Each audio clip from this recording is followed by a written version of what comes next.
Selamat malam, selamat pagi, selamat sore, selamat siang semuanya. Assalamualaikum warahmatullahi wabarakatuh. Hari ini adalah minggu pertama kita pertemuan untuk mata kuliah sistem operasi. Perkenalkan untuk data diri saya. Nama saya Anil Rahman, email yang saya pakai kedua saat ini yaitu anilrahman348 untuk perkuliahan. Untuk bidang riset saya main-main di riset ada di andi.rah1910@ita.id. Teman-teman sudah masuk ke dalam grup saya, maka nomor telepon saya itu teman-teman silakan catat, dan nantinya kalau mau kontak-kontak mau di WA. Selama saya nggak capek, teman-teman bisa WA sampai jam 2, jam 3 pagi. Kalau saya capek, mungkin saya istirahat. Untuk blog yang saya miliki ada di kuliahso.wordpress.com, ini mata blog pribadi, dan yang satunya di blog ITATS, itu dosen ITATS ID dan garis miring Anil Rahman. Alamat rumah saya sampai saat ini saya masih tinggal di Tenggilis Nama 4A nomor 8 Surabaya. Terus rekognisi saya saat ini saya masih menjadi asesor kompetensi PNSP di LSP TIK, ya, bidang TIK, Teknologi Informasi dan Komunikasi. Yang berikutnya rekognisi adalah reviewer untuk jurnal nasional maupun internasional. Saya pernah di Springer, sampai saat ini Springer untuk virtual reality, Journal of Computer Science Publication. Lalu ada di G3 untuk IJC, lalu IRRODL, juga di jurnal nasional seperti di kernel maupun integer. Rekognisi berikutnya adalah sampai saat ini saya sudah memiliki sertifikat kompetensi untuk penulis buku non-fiksi, dan ini tahun 2021 kemarin untuk PNSP-nya. Bidang peminatan saya ada di rekayasa perangkat lunak.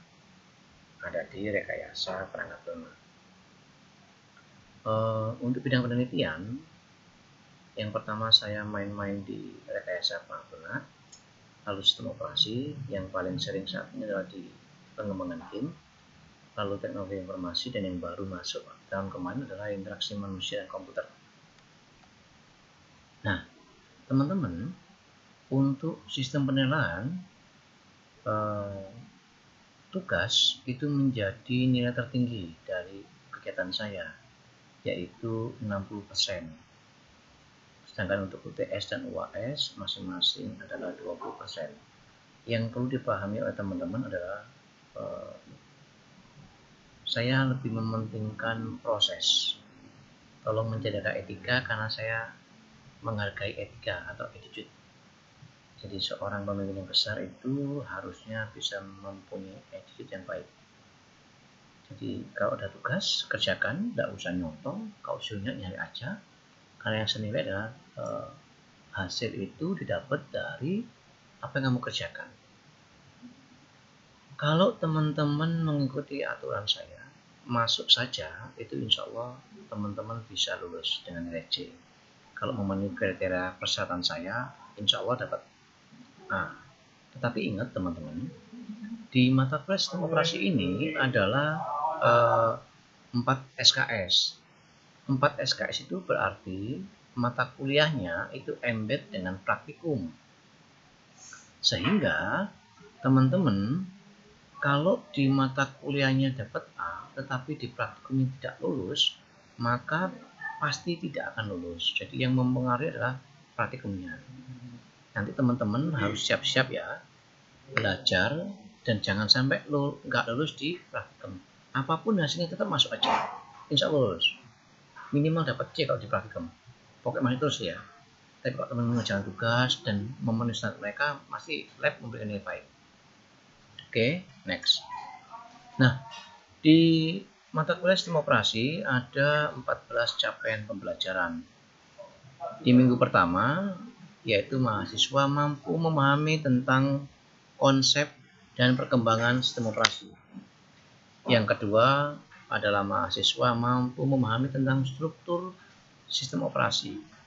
Minggu ketiga, mahasiswa itu mampu mengenal proses-proses yang ada pada sistem operasi. Minggu keempat, mahasiswa mampu memahami tentang thread. Minggu kelima, mahasiswa mampu memahami tentang penjadwalan CPU. Minggu keenam adalah mahasiswa mampu memahami tentang sinkronisasi proses. Minggu ketujuh, mahasiswa mampu memahami tentang deadlock. Minggu ke-8, mahasiswa mampu memahami tentang manajemen memori.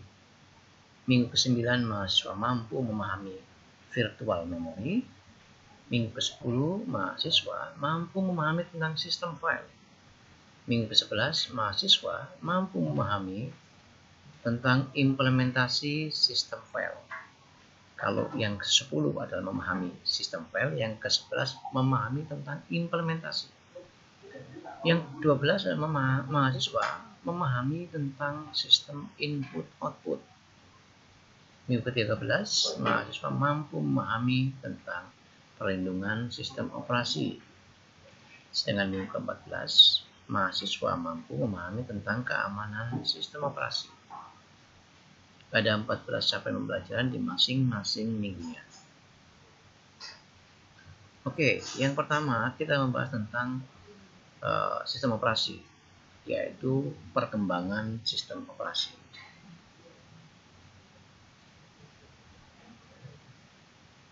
Perkembangan sistem operasi dipengaruhi oleh perkembangan perangkat keras. Teman-teman yang perlu diperhatikan, pada saat teman-teman kalau melakukan searching di Google, bilangnya perkembangan perangkat keras atau perkembangan sistem operasi, maka secara otomatis akan berhubungan dengan perangkat keras. Kenapa? Karena pada saat itu, zaman dulu, komputer itu, sistem operasi itu mendompleng pada perangkat keras yang diciptakan. Ini kalau zaman dulu ya, kalau zaman dulu. Nah, perkembangan sistem operasi ini dimulai dari komputer pertama yang diciptakan oleh Charles Babbage.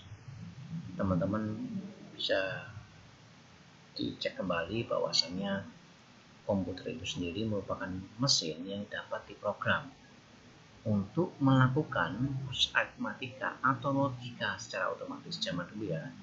Ini konsepnya seperti itu waktu itu, bahwasannya sebuah komputer itu dapat diprogram untuk melakukan proses aritmatika atau logika. Kalau teman-teman kemarin semester kemarin ada mata kuliah Arkom atau Orkom ya, yang Arithmetic and Logic Unit gitu. Jadi konsep utamanya di komputer itu cuma aritmatika dan logika. Arithmetic and Logic Unit. Tapi ini secara otomatis seperti itu, dan orang yang pertama kali menciptakan adalah Charles Babbage. Nah, ini merupakan salah satu bagian dari sistem operasi yang diciptakan oleh Charles Babbage. Gambar ini saya ambil dari Wikipedia. Nah, sejalan dengan itu, nanti teman-teman bisa melihat kembali perkembangan perangkat keras itu di internet. Banyak yang sudah membahas, teman-teman coba cek kembali nanti. Pasti ada nanti hal-hal yang berhubungan dengan komputer, mulai first generation, second, sampai fourth generation. Coba cek kembali nanti. Teman-teman coba mengambil atau merangkum tentang itu supaya paham. Nah, teman-teman, sedikit saya mengulang tentang sistem komputer. Sistem komputer ini kalau orang awam bilangnya adalah komputer. Bagi teman-teman yang biasanya tahu komputer, itu komputer. Yang dimaksud komputer itu udah serangkaian program, serangkaian perangkat yang di sistem program. Coba cek kembali. Yang pojok paling kiri adalah scanner. Yang ini ya, ini adalah scanner. Ini scanner. Ini scanner nih. Ini scanner. Lalu ini adalah VGA. Yang ini adalah mainboard. Ya, teman-teman, ini hardware. Nah, yang bagian bawah Oracle, Photoshop, Microsoft Windows ini merupakan sebuah software. Nah, sistem komputer itu adalah kombinasi antara hardware dan software. Jadi, hardware dan software. Kalau ada istilah, kalau nggak salah dulu itu pernah dikatakan bahwa sebuah komputer tanpa software bagaikan seonggok perangkat keras yang tidak berguna. Oke. Nah, di dalam sebuah sistem komputer ada beberapa perangkat keras saat kita membangun atau merakit sendiri. Yang pertama adalah prosesor. Ini adalah prosesor. Lalu memori atau biasanya disebut dengan RAM atau RAM, Random Access Memory. Lalu yang berikutnya adalah mainboard atau biasanya orang menyebutnya mainboard, MOBO, ya. Itu yang bisa disebut orang mainboard atau motherboard, biasanya MOBO itu motherboard. Lalu disk ini yang dimaksud adalah hard disk. Lalu tapes, ini tapes drive.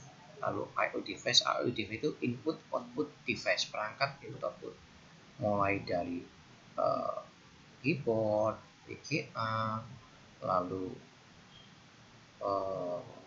monitor, sound card, line card dan sebagainya, lalu bus dan lain-lain. Nanti teman-teman bisa membaca sistem komputer, perkembangan komputer seperti yang saya berikan di buku kedua. Nanti kita kasih buku 3, nanti kita kasih filenya 3 tentang sistem komputer, perkembangan mulai dari edisi pertama sampai saat ini. Oke. Yang tadi ini prosesor, ini adalah memori atau RAM, ini adalah mainboard, ini adalah tape, yang tape tadi drive, ini disk. Harddisknya dulu seperti ini ya, sekarang gini jarang dong, sudah mulai pakai ini kan UDMA atau ATA atau SATA gitu ya. Nah, atau PATA portnya sekarang sudah pakai SSD, malah kecepatannya jauh lebih tinggi, SSD, Solid Secure Drive. Terus ini juga bagian dari komputer sama dulu. Nah, ini namanya port bus gitu ya. Ini ada short bridge, ada not bridge tadi. Nah, gambaran di dalam sebuah motherboard seperti ini. Tapi kita lihatnya nanti teman-teman tahu sendiri seperti apa. Nah, lapisan dari sebuah sistem komputer itu kalau dilihat lagi dibagi menjadi 2 bagian besar. Yang pertama adalah hardware, yang kedua adalah software. Hardware sendiri itu dibagi menjadi 3 bagian. Physical device, microprogramming, dan machine language.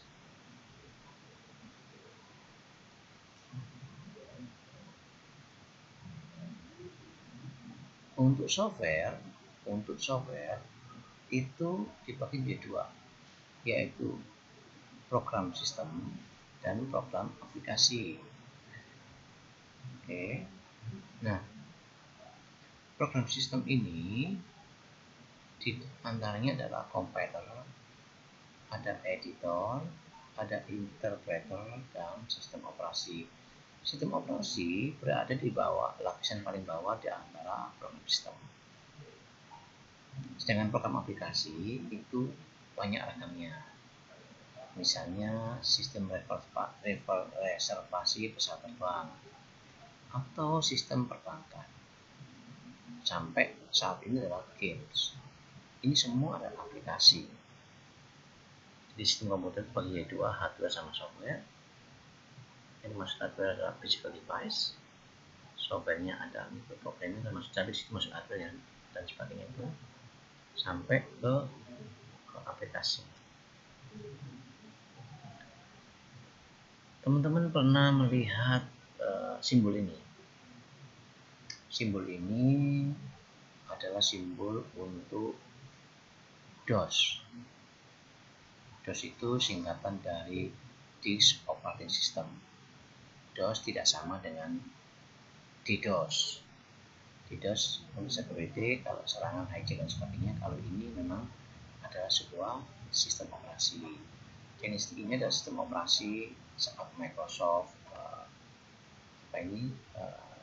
pertama kali melaunching.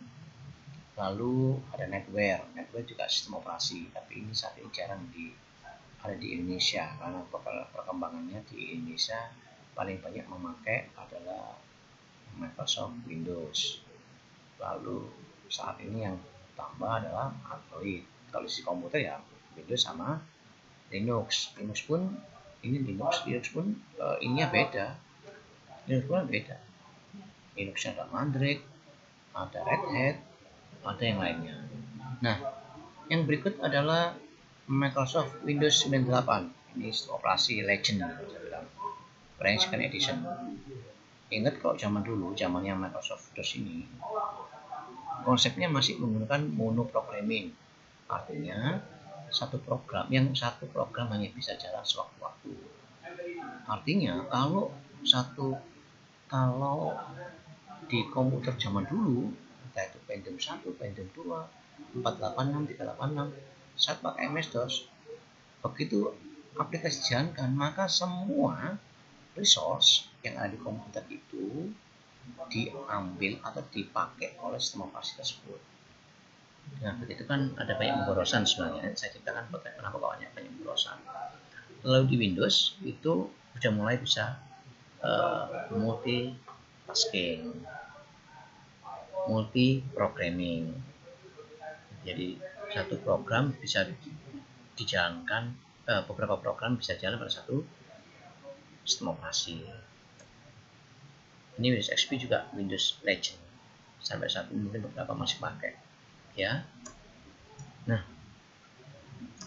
baik lagi bahwa seperti ini secara gambaran besarnya bahwa antara hardware dengan application itu ada tengah-tengah ini adalah sistem operasi. Jadi sistem operasi ini adalah sebenarnya penghubung antara ini dengan ini, antara hardware dengan aplikasi.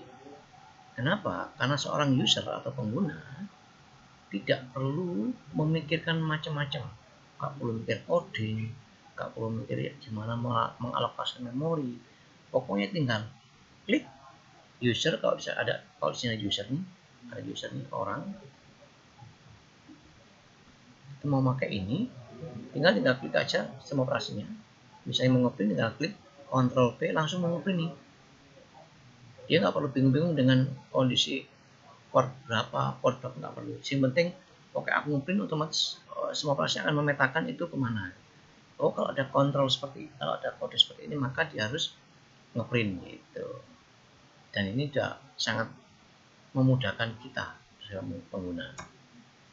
Nah, topik bahasan berikutnya adalah kalau tadi saya ngomong sistem operasi, maka fungsi sistem operasi.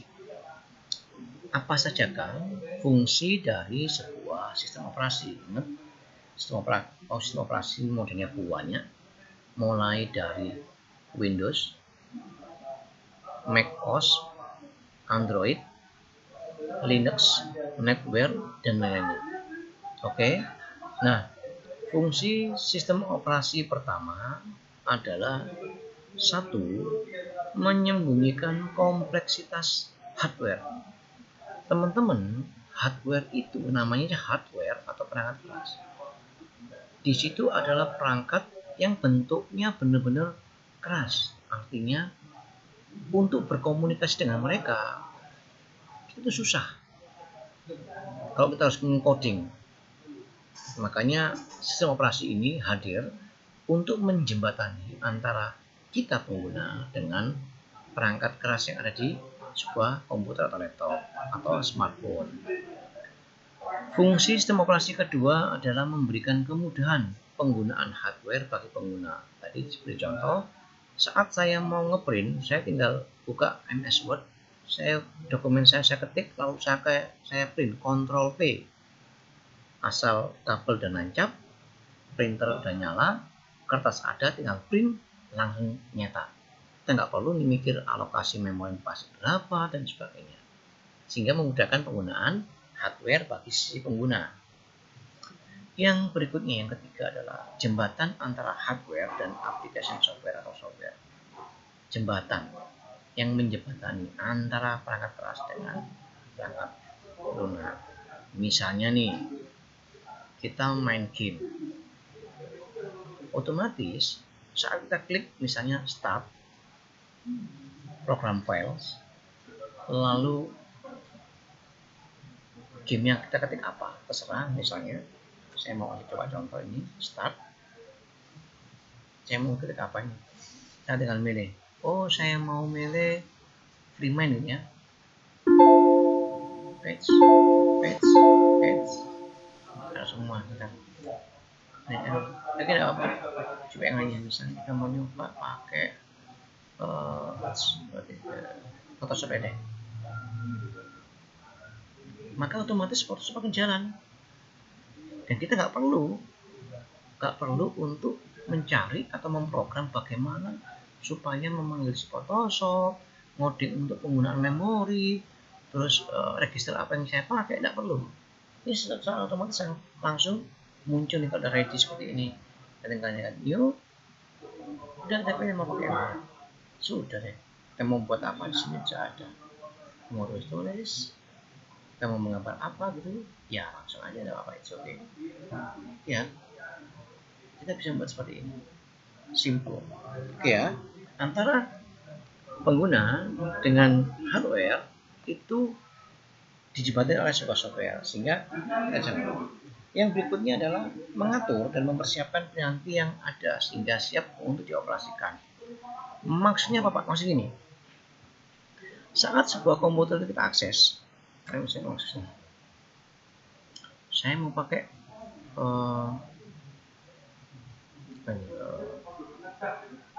misalnya saya mau pakai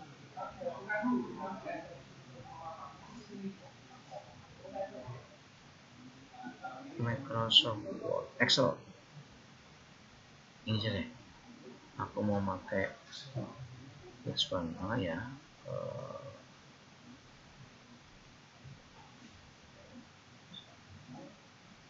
Misalnya CPU Z. Kita pakai ini. Nah, dia akan ngecek CPU Z atau CPU ID itu adalah tools untuk memudahkan kita mendeteksi perangkat hardware yang ada di komputer kita. Di sini ada namanya, klik langsung muncul nih, AMD, terus Core VID AMD A10, Radeon R6, 10 core-nya ya. Terus habis itu kita full speed, cache memorinya berapa, ada L1, L2, mainboardnya mereknya apa, memorinya yang dipasang berapa, udah 12 GB, grafiknya apa, AT Radeon dan sebagainya. Ya, nah tadi sudah saya coba, tadi kan dicoba tuh, saat saya klik CPU Z ya, maka secara otomatis sistem operasi akan membantu kita untuk menuju ke CPU Z atau CPU ID.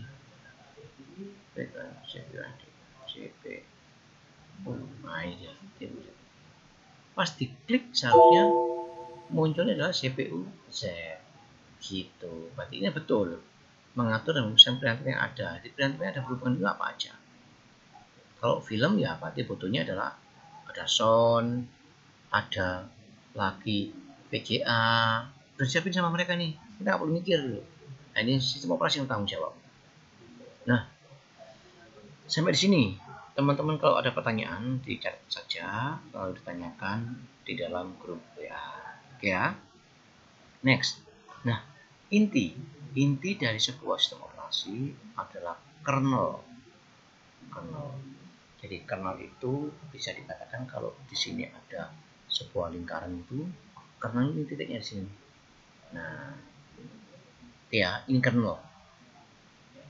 Nah, yang perlu diingat dari teman-teman adalah bahwasannya sebuah sistem operasi itu berjalan pada mode kernel atau biasanya mode administrator. Ya, kernel itu sebuah sistem operasi itu berjalan pada mode kernel. Sedangkan aplikasi kamu yang kalian punya itu berjalan pada mode user. Sehingga teman-teman kalau pernah menjalankan sebuah aplikasi terus diminta informasi yang bahwa ini mau mengakses ini gitu, di grant atau tidak ya. Kayak tadi kan ada informasi itu grant atau enggak. Kalau di grant misalnya ya jalan, itu berarti semi untuk memberikan hak akses. Saat teman-teman menginstal sebuah aplikasi yang ada virusnya atau apa, biasanya akan muncul itu tuh. Untuk apa itu Pak? Untuk memberitahukan bahwa ini aplikasi dia masuk ke mode root atau mode kernel, maka dia butuh hak akses. Nah, hak aksesnya yang memberikan adalah teman-teman semuanya, karena dia aplikasi itu berjalan pada mode user. Teman-teman kalau pernah lihat pertama install aplikasi misalnya Gojek, terus kita mau ngapain, dia minta untuk mengakses allowing email, allowing untuk mengakses yang kamera gitu ya, kontak dan sebagainya, Gmap gitu ya, dia butuh itu. Nah kalau saya main iya ya mau silakan pakai, kalau enggak ya mau nggak apa-apa, tapi pasti ada dampaknya gitu. Nah kalau tadi sudah dibilang bahwa inti dari sebuah sistem operasi itu adalah kernel, dan bahwasannya sistem operasi itu masuk dalam mode kernel atau mode administrator. Aplikasi tidak bisa masuk ke kernel.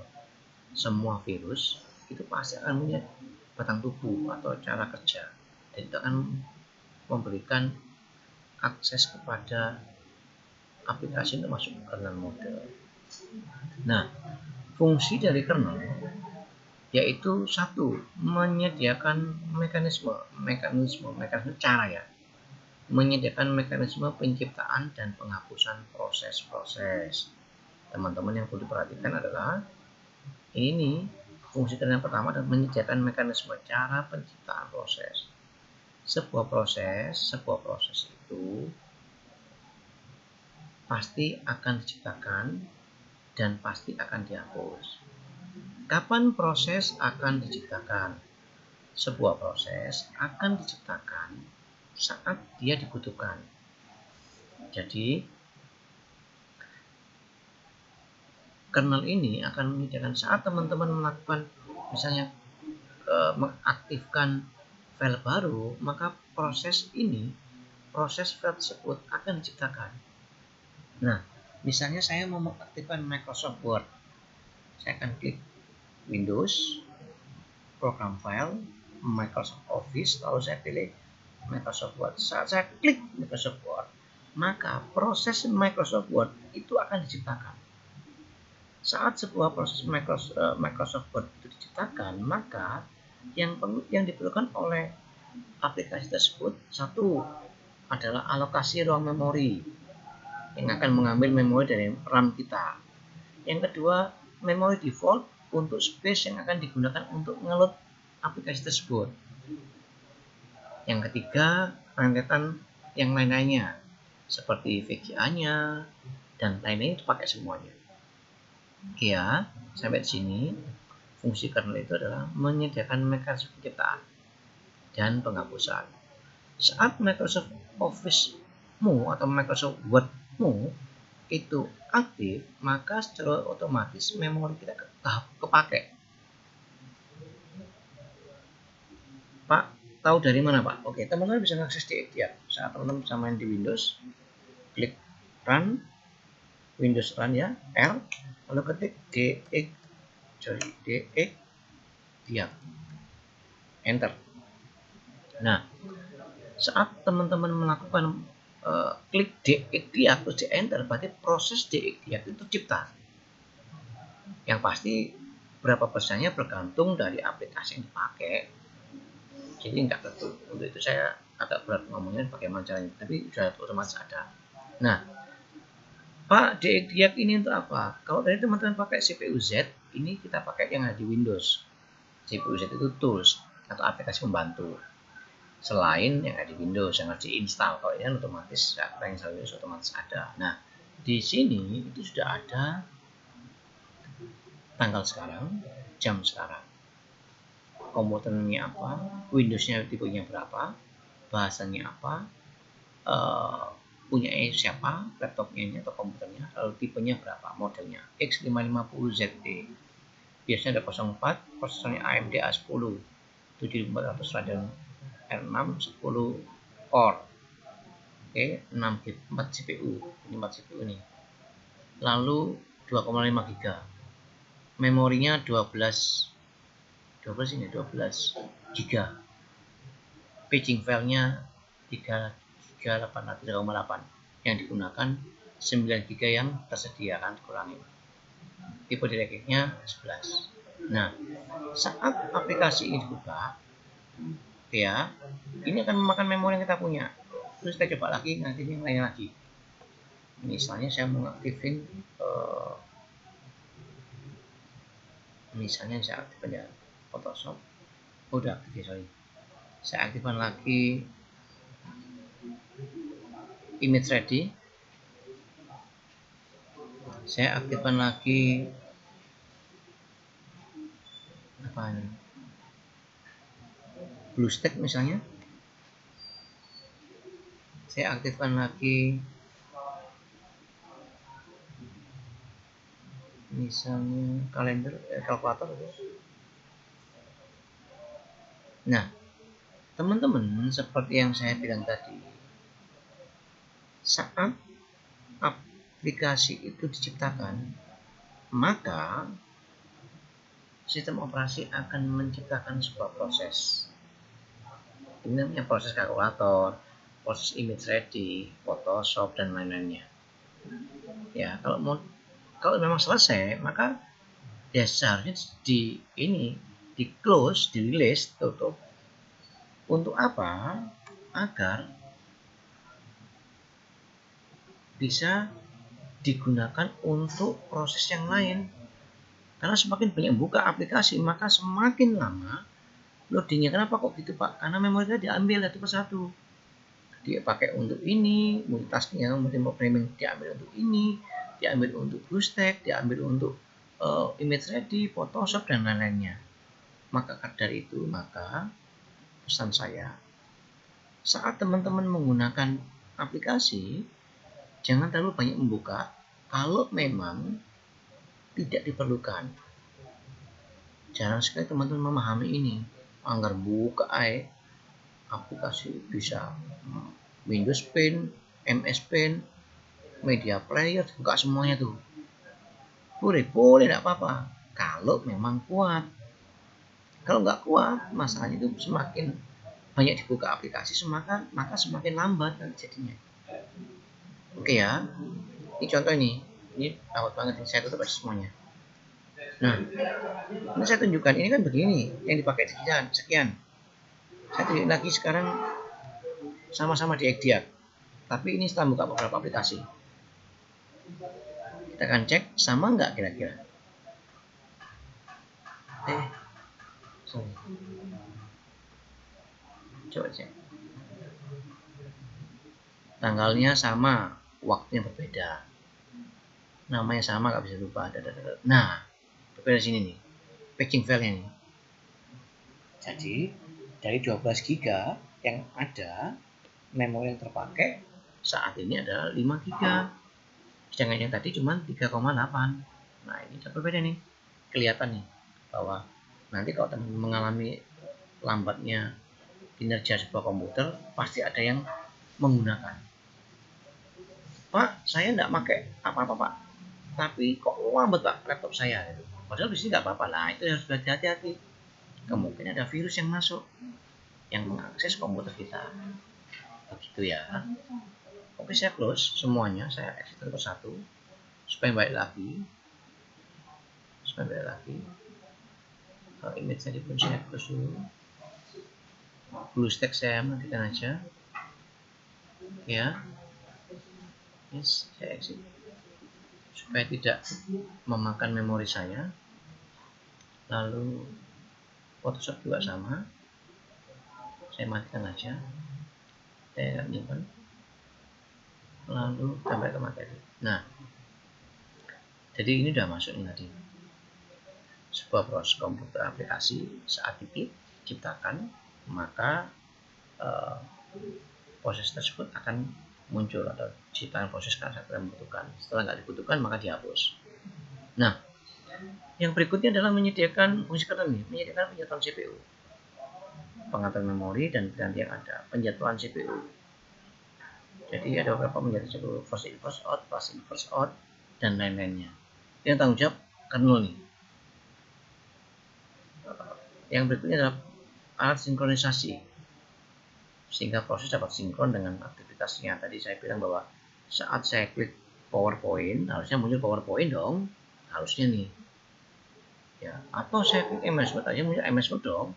Klik MS Word yang muncul adalah bukan yang muncul Photoshop gitu. Apakah bisa sebuah komputer melakukan kesalahan? Yang pastinya tidak bisa.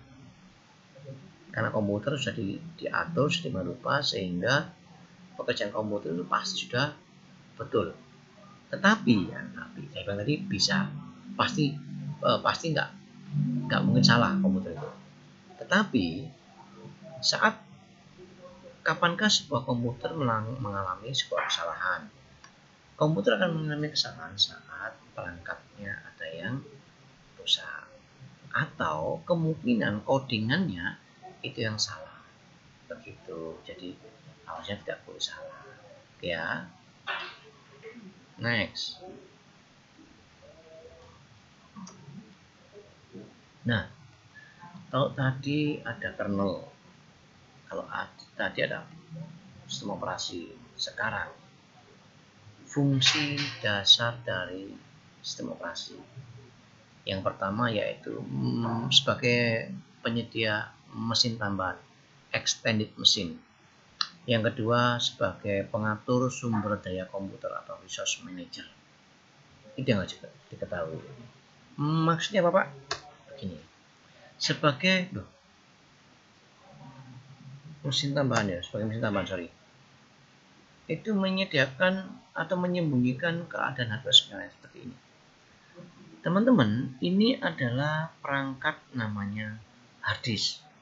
Hard disk itu kalau yang hard disk piringan yang di server biasanya bertumpuk-tumpuk gini nih lapisannya. Apa yang begini kalau dipunyamu biasanya cuma 2. Nah, ini harus bentuknya. Seharusnya saat teman bisa bayangin saat teman-teman mau ngetik atau mau nyimpen tuh, atau mau create file, nyimpan file, edit video dan sebagainya, itu kayak gini loh. Nah, teman-teman coba belajar mencari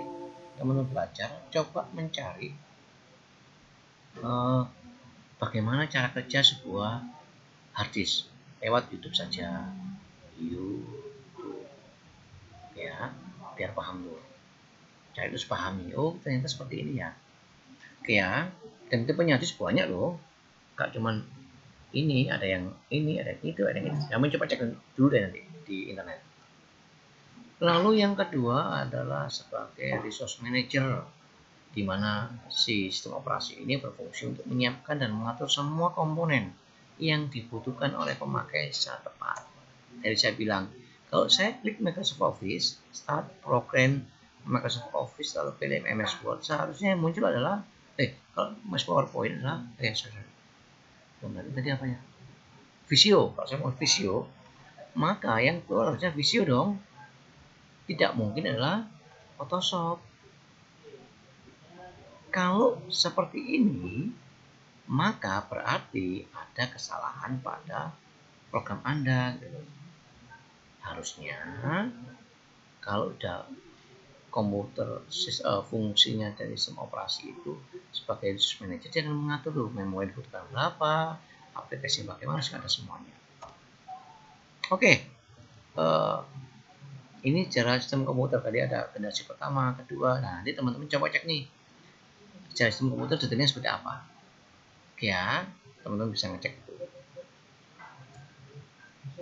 Ini vakum tubuh itu segitu banyaknya, kayak bola lampu ya zaman dulu tuh, berkembang pakai transistor, pakai bed system, lalu pakai IC itu sampai saat ini nih. Nah ini mau nanti cek sendiri deh, ini di internet udah banyak. Nah teman-teman yang perlu diperhatikan pada sebuah komputer adalah prosesor. Kenapa Pak? Karena prosesor ini adalah otak dari komputer. Prosesor ini nanti bentuknya seperti itu, nempelnya itu di mainboard atau motherboard. Ingat cara kerja sebuah CPU atau Central Processing Unit. Jadi CPU yang dimaksud di sini adalah Central Processing Unit, bukan casing yang CPU casing itu bukan. Nah, cara kerjanya CPU adalah fetch, decode, dan execute ya. Nanti cek kembali di materi tertentu yang lain nanti ada kok.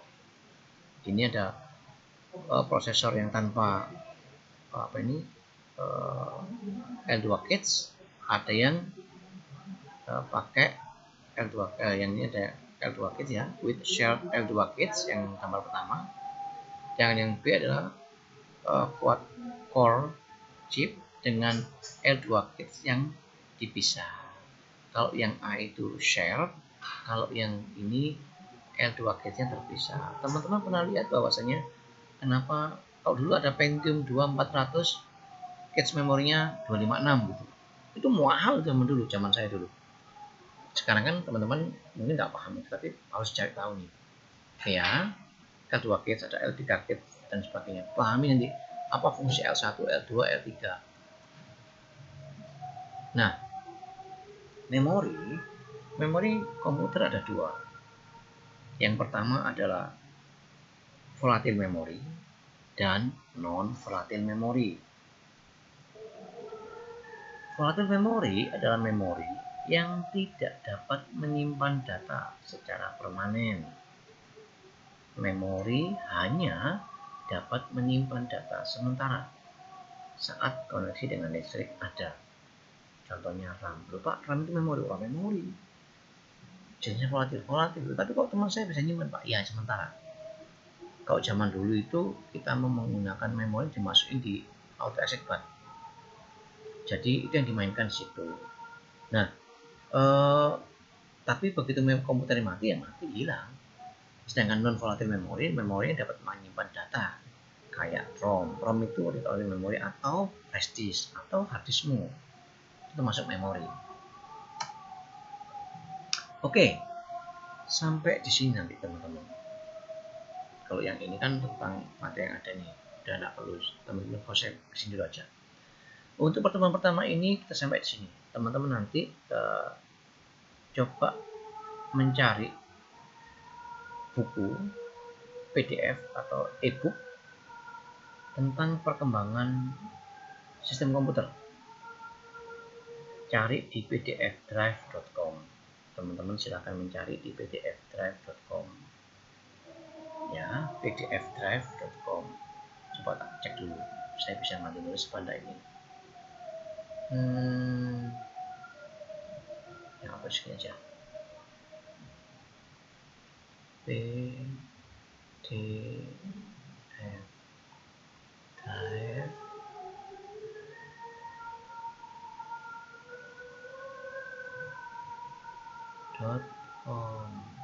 ya. Di sini banyak buku nih. Coba cari. Ini bukunya bahasa Inggris semuanya. Maka coba mencari yang tentang perkembangan sistem komputer. Itu yang pertama. Yang kedua, teman-teman saya minta untuk mengakses masing-masing komputernya dan cek dengan menggunakan DXDIAX plus satu tambahan tool lagi, terserah apa. Teman-teman wajib bisa mengakses itu. Bagaimana cara mengetikkan DXDIAX? Silakan diketikkan di masing-masing komputer. Nanti akan muncul seperti, Pak, bagaimana kalau saya nggak pakai DXDIAX, pakai yang lainnya? Artinya sistem saya pakai Linux ya, monggo pakai yang Linux apa namanya? Kalau mau pakai di, Pak saya nggak punya Linux, nggak punya Windows, saya punya macOS, CentOS, ya udah macOS monggo. Mau pakai yang kok CentOS, mau pakai yang apa ini jagoan yang harimau itu apa misalnya, terus pokoknya ada yang untuk yang ini apa OS-nya macOS Leopard, sorry kok Leopard, ngomong kok susah, Leopard misalnya, apa pakai Leopard saya silakan, it's okay ya. Sehingga teman-teman bisa mengetahui spek komputer yang teman punya. Lalu yang saya minta adalah yang ketiga adalah teman-teman mengumpulkan bentuk motherboard yang ada di komputer masing-masing, atau minimal kalau nggak bisa dapetin yang di komputer masing-masing, di laptop masing-masing, maka cari mainboard. Mainboard itu banyak mereknya, terutama nanti didapatkan adalah contoh motherboardnya yang gimana, dan harus gambar yang bagus ya supaya kelihatan besar ya. Sampai di sini.